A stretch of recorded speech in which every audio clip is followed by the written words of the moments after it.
Hello students, this is Harpreet Singh Khosa. Welcome to my YouTube channel Khosa education.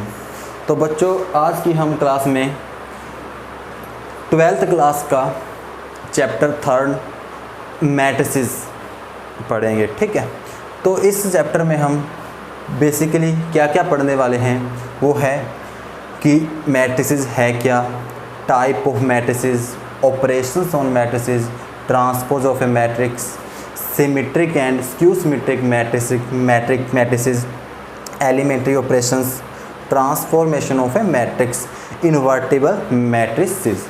तो ये बच्चों हम 3rd चैप्टर में ये पढ़ने वाले हैं मैट्रिसेस के चैप्टर के अंदर। ठीक है, तो बच्चों हम स्टार्ट करते हैं चैप्टर को कि मैट्रिसेस क्या है और इसका हम कहाँ यूज़ करते हैं।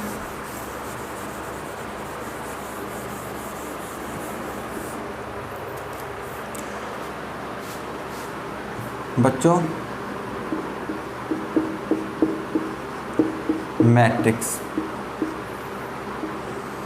मैट्रिक्स का हम यूज़ कोई भी गिवन इन्फॉर्मेशन है। ठीक है, यदि हमें उस इन्फॉर्मेशन को रो और कॉलम में एक्सप्रेस करना है तो हम मैट्रिक्स का यूज़ करते हैं।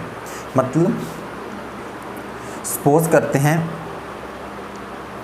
कि मेरे पास एग्ज़ाम्पल ले लेते हैं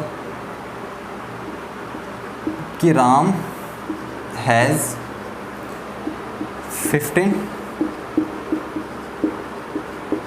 notebooks and 5 pens. Rakesh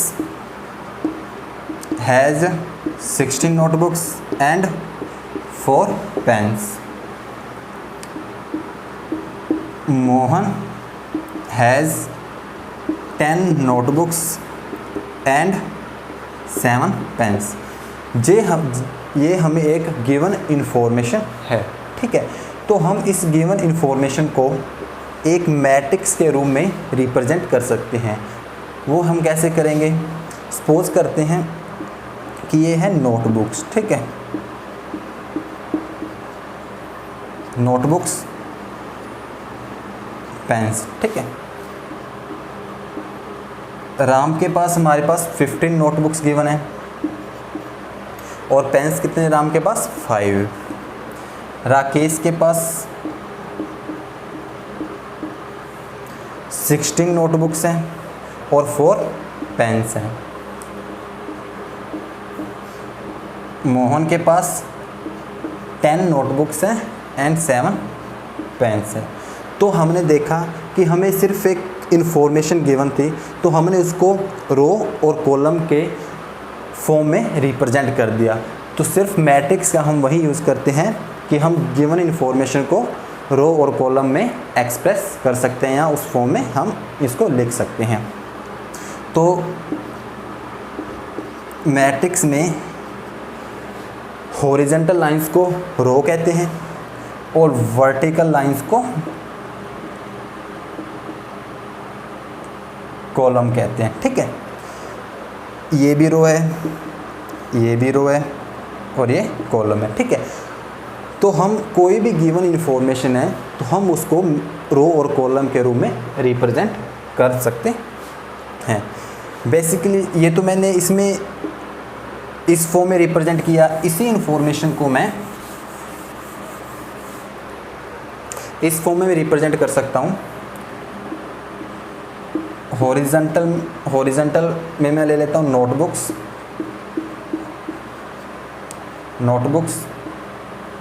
pens,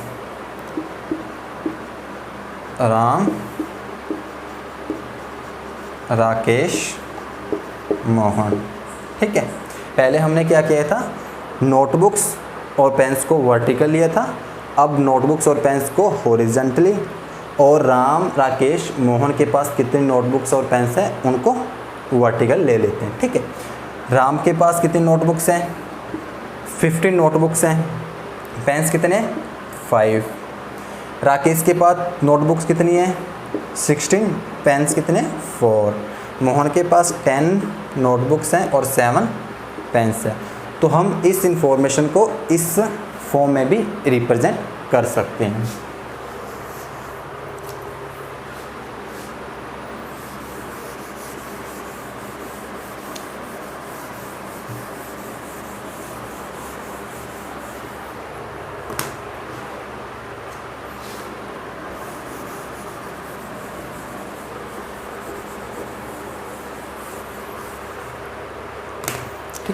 अब हमारे पास डेफिनेशन आती है कि मैट्रिक्स की डेफिनेशन क्या है।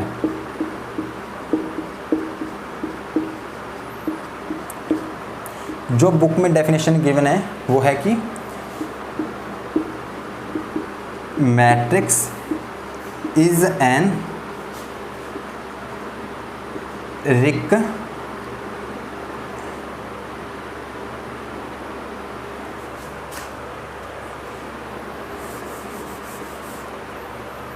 matrix is an ordered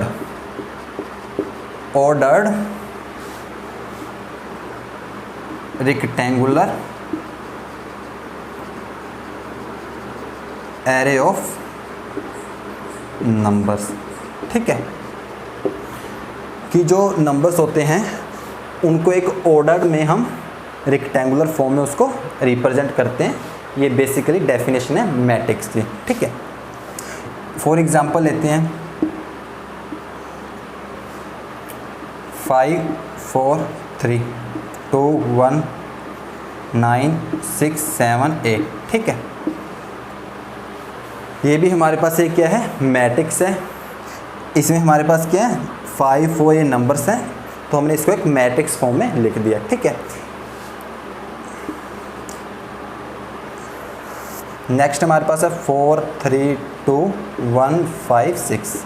ये भी हमारे पास एक मैट्रिक्स की फॉर्म है। ठीक है, नेक्स्ट हम देखते हैं कि ऑर्डर्ड, यहाँ पर गिवन है ऑर्डर का मीनिंग क्या है कि ऑर्डर रेक्टेंगुलर होना चाहिए, कि जो मैट्रिक्स है उसका ऑर्डर क्या होना चाहिए, वो मैट्रिक्स का ऑर्डर क्या होता है और ऑर्डर का मतलब क्या है वो हम देखेंगे ऑर्डर होता क्या है। ठीक है, जैसे ये एग्जांपल दे रखा है हमें, इसमें जो मैट्रिक्स है वो ऑर्डर कितना होगा इसका, 3 क्रॉस 3। यहाँ पर जो 3 है वो रिप्रेजेंट करता है कि हमारे पास नंबर्स ऑफ रो कितनी है। ठीक है, नंबर्स ऑफ रोज। ठीक है, और ये 3 है ये रिप्रेजेंट करता है कि हमारे पास एक पर्टिकुलर मैट्रिक्स के अंदर कितने नंबर ऑफ कॉलम्स हैं, नंबर ऑफ कॉलम्स।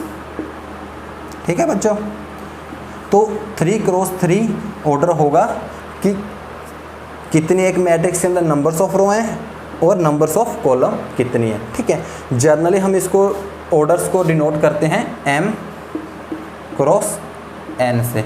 ठीक है,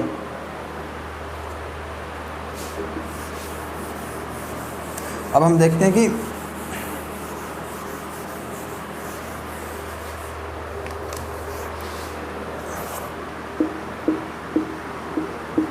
ऑर्डर। ठीक है, कि एक मैट्रिक्स है उसका ऑर्डर क्या हो सकता है। सपोज करते हैं कि मेरे पास एक गिवन मैट्रिक्स है 9 1 0 5 5 9 4 3 2 1। ठीक है, ये कौन से ऑर्डर की मैट्रिक्स होगी, नंबर ऑफ रो कितने इस मैट्रिक्स में 3 इंटू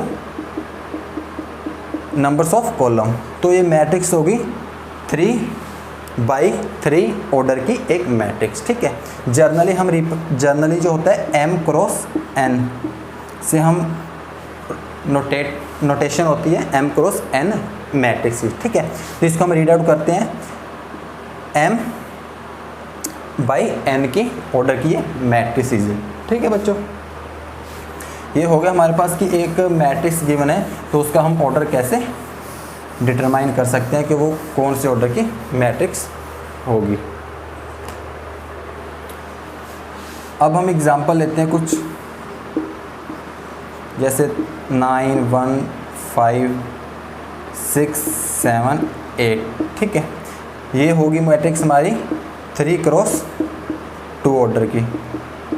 ठीक है, और 9 8 5 9 8 2 1 3 2 1, ये हमारी मैट्रिक्स हो जाएगी 3 क्रॉस 3 ऑर्डर की।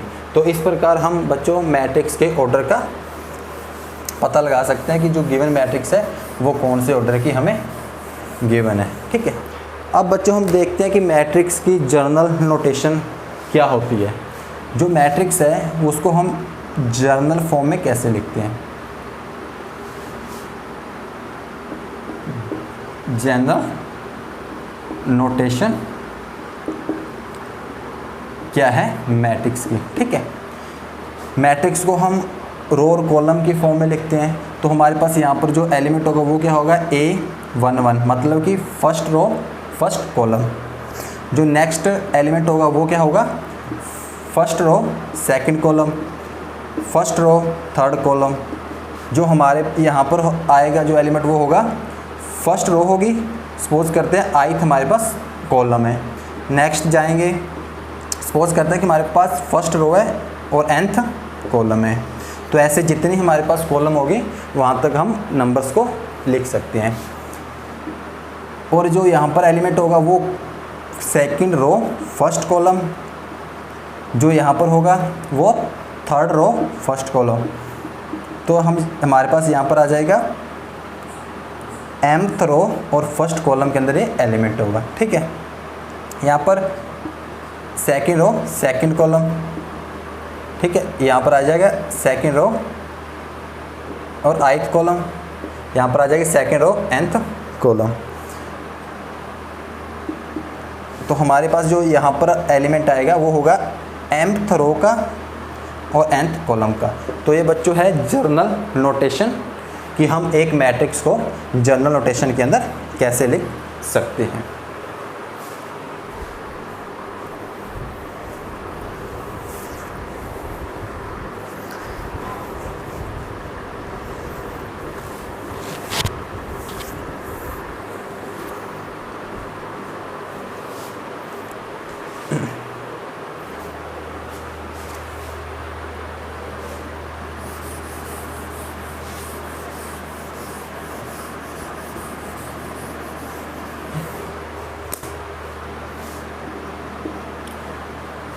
अब बच्चों जो हम चैप्टर में नोटेशन यूज़ करेंगे,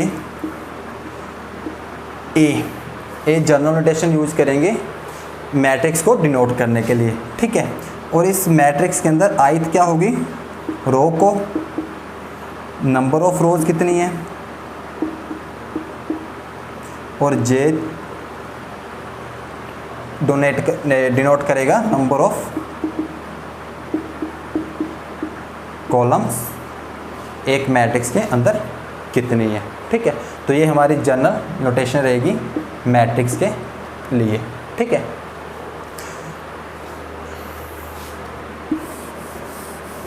नंबर्स ऑफ। तो बच्चों ये थी एक इंट्रोडक्शन पार्ट मैट्रिक्स का। ठीक है, हम नेक्स्ट वीडियो में देखेंगे कि एक गिवन मैट्रिक्स का ऑर्डर फाइंड आउट करेंगे और कुछ एग्जाम्पल के थ्रू समझेंगे कि मैट्रिक्स के अंदर जो सम किस टाइप के आते हैं उनको सॉल्व करेंगे। ठीक है, तो थैंक यू बच्चों आज की क्लास के लिए, थैंक्स।